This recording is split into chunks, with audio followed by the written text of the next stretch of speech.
मन मोहन तुम्हें रिझाऊं, तेरे संग नित लाड़ लड़ाऊं, बसा के तुझे नैनन, छिपा के तुझे नैनन में। श्री वृंदावन बिहारी लाल की जय। जय जय श्री राधे।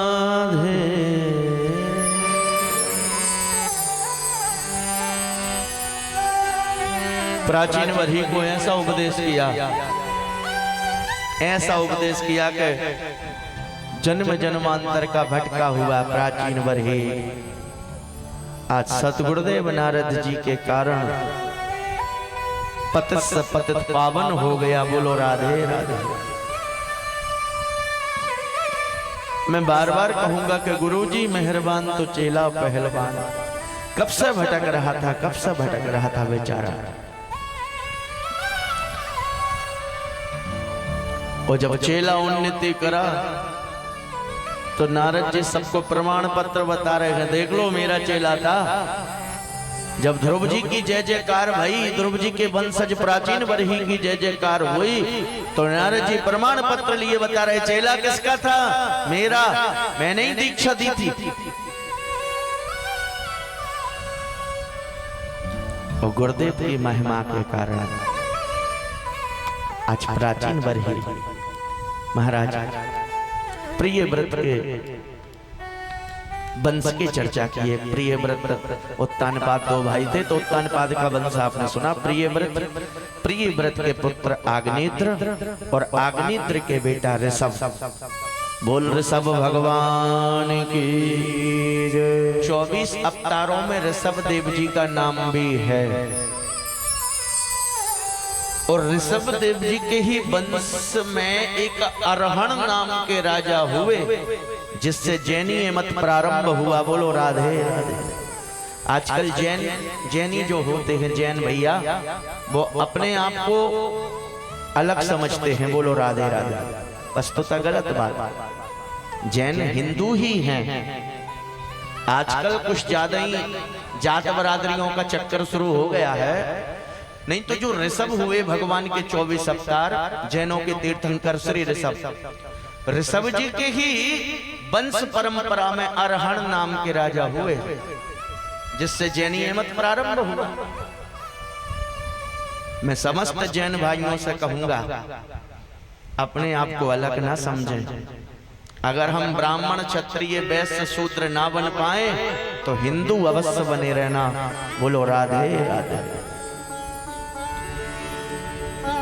अगर ब्राह्मण क्षत्रिय वैश्य और शूद्रों में बटे रहेंगे, जातियों में बटे रहेंगे, तो हम लोग खंड खंड हो जाएंगे। और मैं खुल के कह रहा हूं कि जो कट्टरपंथी हैं वो विदेशों में योजना बना रहे हैं कि भारत में हिंदुओं को गुलाम कैसे बनाया जाए। बहुत वर्षों तक इन्होंने गुलाम बनाया है भारत को। मुगलों के समय से एक भी देवी देवता का मंदिर प्राचीन सुरक्षित नहीं है। औरंगजेब ने सभी जगह तोड़ा फोड़ी की है।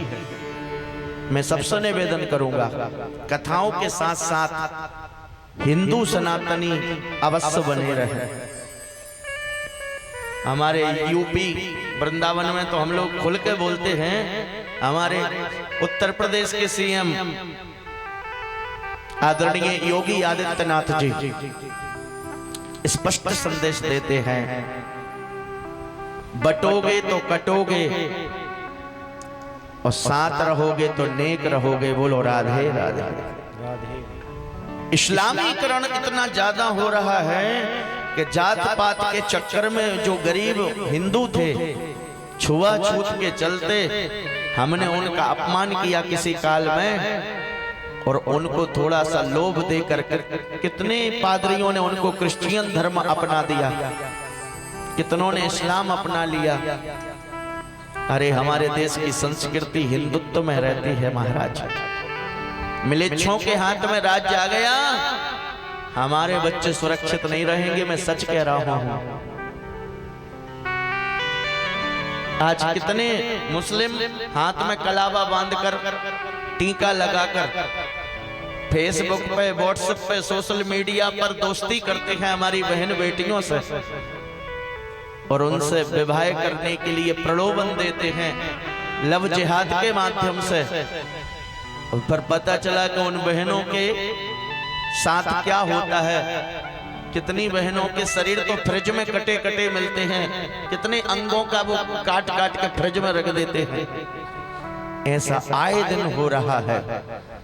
कृपया संस्कारों में आए, सनातन को अपनाएं। किसी के कलावा बांधने से, किसी के लोभ में नहीं आना है। चंद्र सुख के लिए अपने माता पिता को लोग इग्नोर कर देते हैं, अपने वंश को इग्नोर कर देते हैं। मैं सबसे निवेदन करूं, किसी के भी भटकाने में नहीं आना है, क्योंकि इस्लामीकरण का बहुत बड़ा प्रोपेगेंडा चल रहा है और हम लोगों को अब एकत्रित होने की आवश्यकता है। ब्राह्मणों को भी चाहिए सबको समान दृष्टि से देखें, भेदभाव ना करें, क्योंकि ब्राह्मण क्षत्रिय वैश्य शूद्र ना बन पाए तो हिंदू अवश्य बने रहना है महाराज। आज ब्राह्मणों की परिस्थिति इसलिए बदल गई, ईमानदारी से शिक्षा का अभाव रहा। नहीं तो ब्राह्मण शिक्षक है, लेकिन ब्राह्मण शिक्षक की जगह आज कितनी जगह भिक्षक होते जा रहे हैं। भिक्षुक कर्म की वजह से, कर्म ही श्रेष्ठ है, जाति श्रेष्ठ नहीं है। क्षत्रियों का कर्म क्या था? देश की रक्षा करना। पर कितने क्षत्रिय ऐसे हैं जो रक्षा नहीं, देश का भक्षण कर रहे हैं। जब क्षत्रियों का कर्म बिगड़ गया तो वैश्यों का काम क्या था? देश का पोषण। लेकिन उनकी प्रवृत्ति बदल गई और हमारे वैश्य भाई पोषण की जगह शोषण करने लगे, तराजू पे ही चूना लगाने लगे और घर में चर्चा करते हैं कि आज इतने का फायदा किया। शूद्रों से कहा था कि स्वामी की सेवा करना, वो शूद्र स्वयं स्वामी बनने लगे। मालिक से कहते हैं सोते रहियो, चोरों से कहते हैं आते रहियो। आज ये चारों वर्ण अपने अपने कर्म से च्युत होते जा रहे हैं। मैं निवेदन करूं, अब हम लोगों को समझने की आवश्यकता है।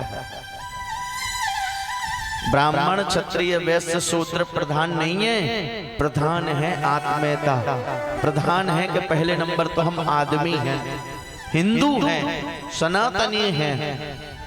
इसलिए अब सभी लोग जात बरादरियों में ना बटे, सबका सम्मान करें, सबको पास बिठा लें और सबका सम्मान करें। सबकी एकता में अनेकता रहेगी। जैनों के ऊपर से मैंने ये बोला है, जैन अपने आप को बहुत से लोग हिंदू ही नहीं समझते।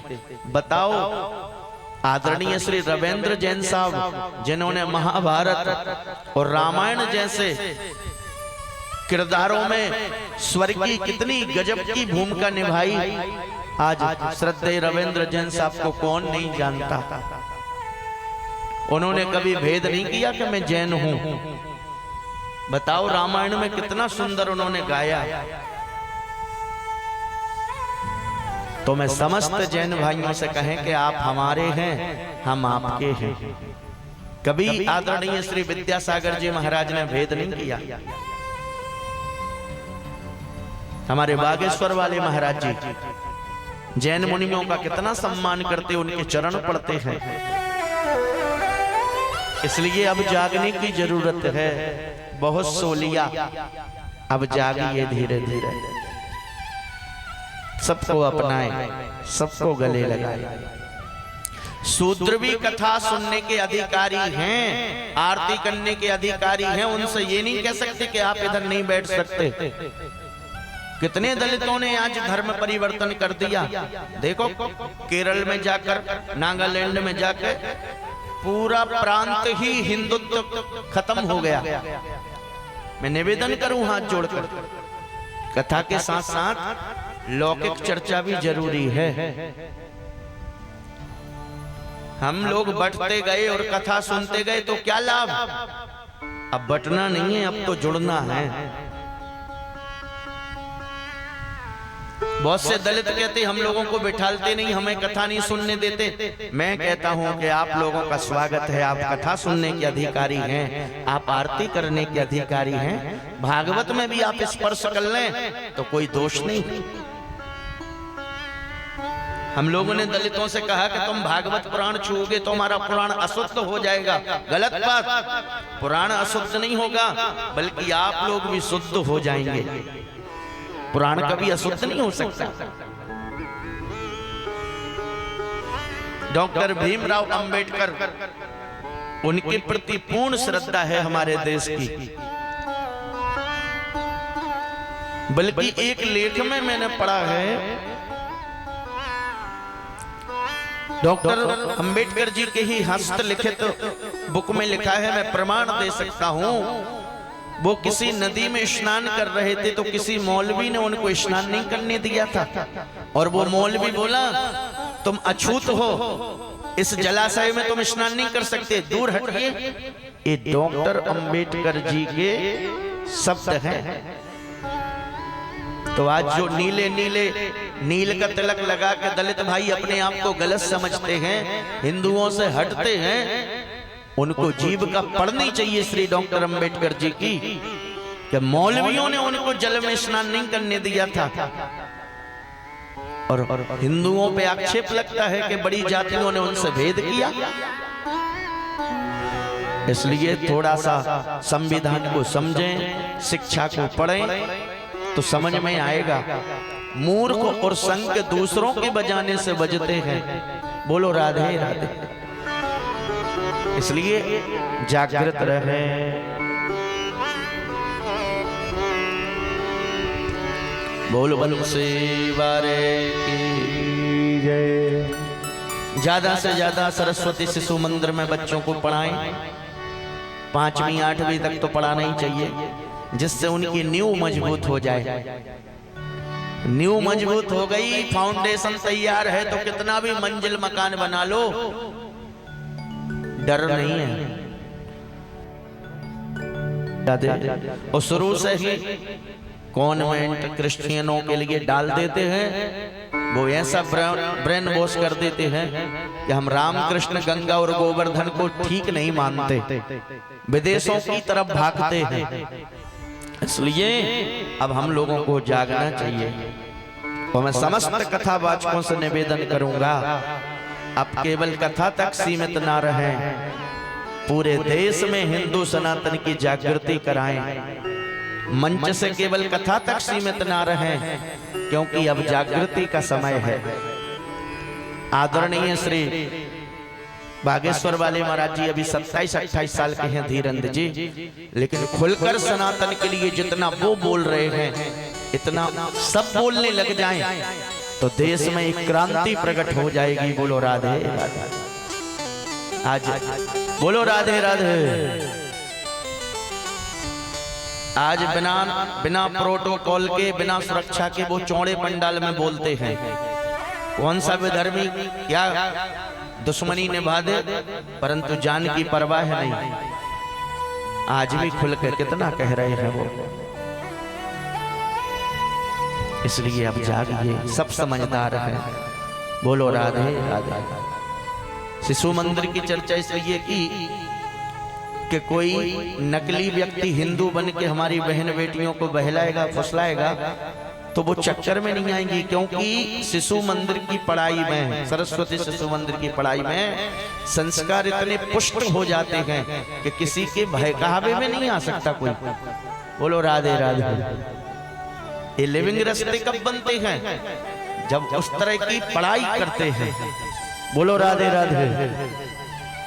खूब करो हिंदू आपस में प्रेम संबंध विवाह, पर मर जाओ लेकिन किसी मिलेच्छों के यहाँ मत जाओ, मैं इतना निवेदन करूंगा महाराज।